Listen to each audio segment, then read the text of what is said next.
Hello guys, അപ്പൊ ഇന്നത്തെ നമ്മുടെ പരിപാടി നെന്മാറ വെടിക്കെട്ട് കാണാൻ പോവാണ്. നെന്മാറ വേല നമ്മുടെ ലിസ്റ്റിലെത്തുന്നു. വെടിക്കെട്ട് മാത്രം കാണാൻ പോവാണ് നമ്മള്. അവിടെ തിരക്കെത്തുന്നതിന് മുന്നേ അമ്മ അവിടെ എത്തിക്കണം. ഒരു 10 മണിക്ക് അമ്മ അവിടെ എത്തി. അപ്പോഴും അവിടെ തിരക്കുണ്ട്. ആൾക്കാരൊക്കെ നേരത്തെ വന്ന് സ്ഥലം പിടിച്ച് അവിടെ തന്നെ കിടക്കാണ്. എന്റെ ലൈഫിൽ ആദ്യമായിട്ടാണ് ഈ വെടിക്കെട്ട് കാണാൻ ഞാൻ പോകുന്നത്. നമ്മൾ ഇത്ര കൊല്ലം ഈ പാലക്കാട് ഉണ്ടായിട്ട് ഫസ്റ്റ് ടൈമാണ് ഞാൻ ഈ വെടിക്കെട്ട് കാണാൻ പോകുന്നത്. ഞങ്ങൾ ചെന്നപ്പോ തന്നെ മുട്ടൻ തിരക്കിങ്ങനെ വന്നോണ്ടിരിക്കുക. അപ്പൊ ഞങ്ങൾക്കും കിട്ടിയ ഒരു സ്ഥലം ഇരിക്കാൻ. ഞങ്ങൾക്ക് ഇരിക്കാൻ കിട്ടിയ സ്ഥലത്തിന്റെ ഫ്രണ്ടിലത്തെ പാടത്തെ അവസ്ഥയാണ്. ആൾക്കാരെല്ലാരും അവിടെ ഇങ്ങനെ കടക്കാണ് ഈ വെടിക്കെട്ട് കാണാൻ. കുറിച്ച് വന്ന എല്ലാ ആൾക്കാരും അവിടെ പ്ലാസ്റ്റിക് വേസ്റ്റ് മൊത്തം ആയിക്കട വലിച്ചെറിഞ്ഞിക്കാണ്. നിങ്ങൾ ഈ കാണുന്ന വള്ളമുള്ള ഈ ചാലിന് മൊത്തം വേസ്റ്റ് ആണ്. പ്ലാസ്റ്റിക് വേസ്റ്റും അതേപോലെ ഗ്ലാസ് ബോട്ടിന്റെ വേസ്റ്റോ ഒക്കെ അതിന് നമ്മുടെ കാത്തിരി ശേഷം ഒരു 2:30 ആകുമ്പോൾ ഒരു വെടിക്കെട്ട് ഇങ്ങനെ തൊട്ടെങ്ങാണ്. ഇതിന്റെ സ്റ്റാർട്ടിങ് ആയിട്ടപ്പോ ഇത് ഇത്ര ഉള്ളൂ എന്ന് വിചാരിച്ചു. പിന്നെയാണ് ഇതിന്റെ പവർ എന്താണെന്ന് മനസ്സിലായി.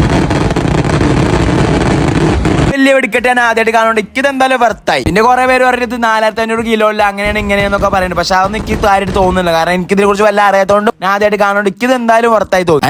അങ്ങനെ വെടിക്കെട്ട് കഴിഞ്ഞിട്ട് ആൾക്കാരും പോയി. പിന്നെ രാവിലെ ഞങ്ങളും പോയി. അപ്പൊ അത്രയുള്ളൂ. മറ്റൊരു ബൈ.